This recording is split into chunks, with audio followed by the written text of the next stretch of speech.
Ever been stressed out, overwhelmed, or just plain tired of doing the same task over and over again? In this video, I'm going to be sharing with you the 5 steps to hiring an amazing admin that's going to take care of all of that.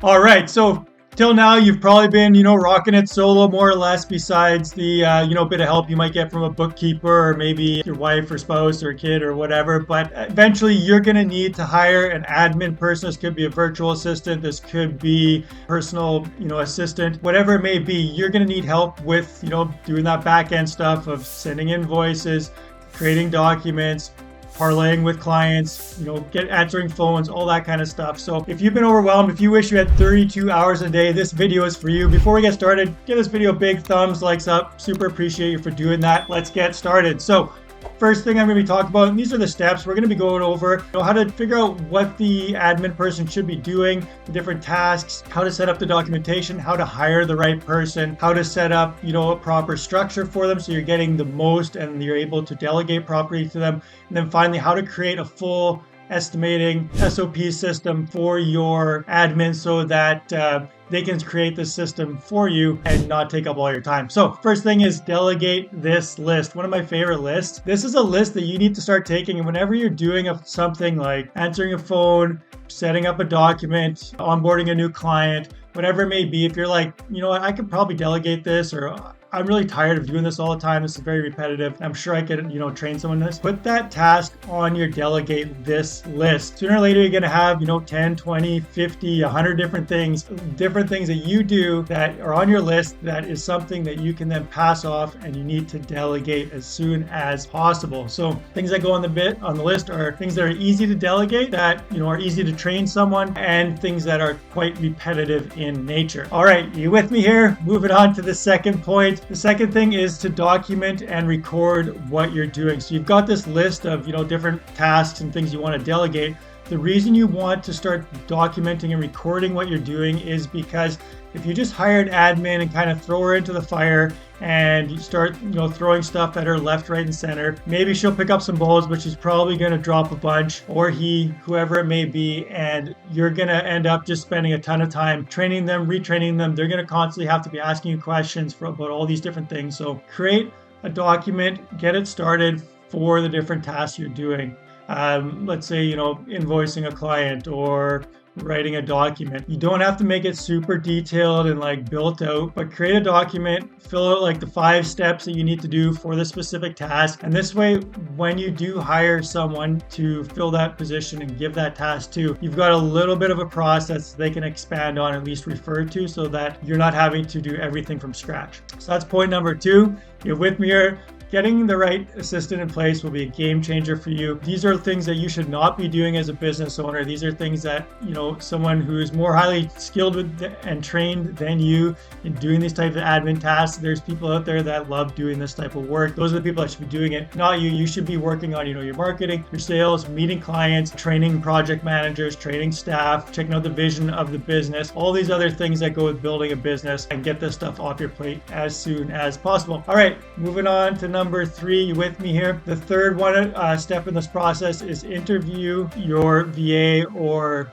when I say VA, I mean virtual assistant, or your personal assistant. If you want someone who's more local, you could hire both as well. If you want someone who's more local, which is probably a case in most likely the case, because you're going to want someone who can, know the local climate, who you can meet with in person, that you can coordinate with very easily. So that's the, first type of person that you're going to want to hire. Second type of person is, more virtual assistant. This is someone who could be virtual, could be overseas. Doesn't really matter where they're located, because a lot of the work they're going to be doing is through either Zoom calls, or it's more digital in nature. So these could be people that are more able to do tech stuff, or just setting up files online. And the reason you might want both is one person may not be able to handle everything, or you could have 2 part-time people and create some resiliency in your company. That way, if one person's busy or one person moves on, that you don't lose the whole admin side of your business because one of your admin people decide to leave or aren't working out or what have you. So you always want to interview, when you do interview them, with a test task. So give them a few tasks to test out how good they do. This is a great way to see how their communication is, how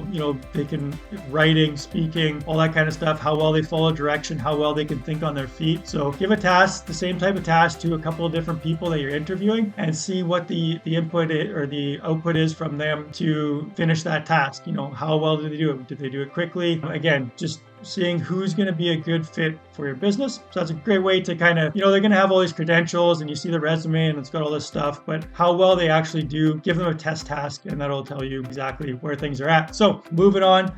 Point number 4, drop a comment below. Let me know what's like one of the tasks that you just hate doing that you can't wait to delegate and give to, your personal assistant or admin.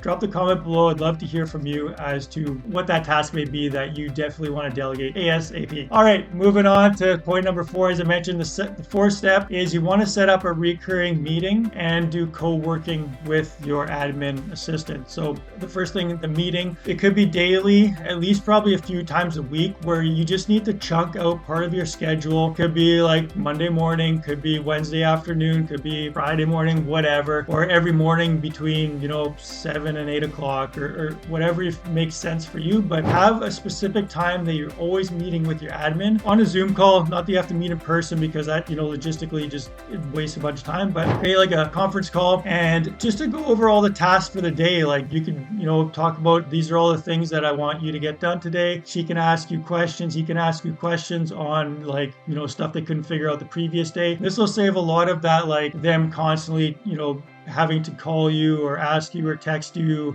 questions or trying to figure out what they should do next. It just gives it some structure and it lets you work through things. And you can do some co-working together too, where maybe for that hour, you don't have a lot to talk about because, you've given them a whole bunch of tasks. They've got a ton of work that they need to get done. You got a ton of work you need to get done. So you can just turn off the video, work on your own stuff, maybe, taking care of some client emails or what have you. And your admin is working on stuff that they need to get done, but you're on the call together so that if at any time they need help with something or they have a question, or maybe you're doing something and you need to like parlay something to them, like, hey, can you quickly, get this done for me? Then you guys can work together, but you're both working on separate things. Does that make sense? It's a great way to keep the lines of communication open, work as if you're in an office type setting where you can, walk over and talk to the person, but you're just virtually on a call together. All right, that's number 4. Moving on to number 5.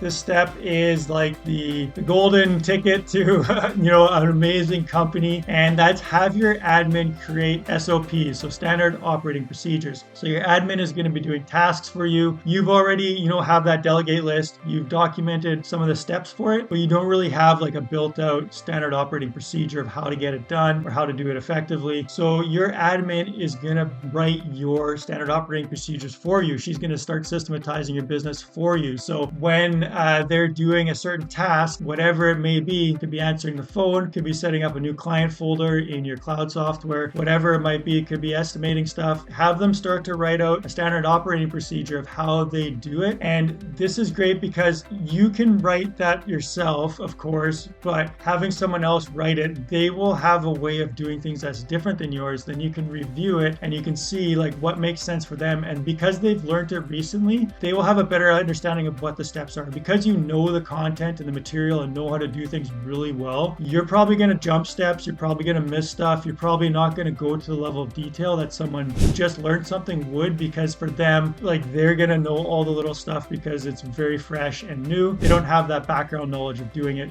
for years and years like you do. So that makes sense. Make sure to check out the links in the description below. I've got a free course on how to systematize a business, something you're definitely going to want to pick up. So go check out the links below. Tons of resources, free stuff for you there to help you grow your contracting business. As always, got lots of other videos here as well on the YouTube channel. Go check out the other videos, putting out content, weekly, if not twice a week. We'll see you on the next one.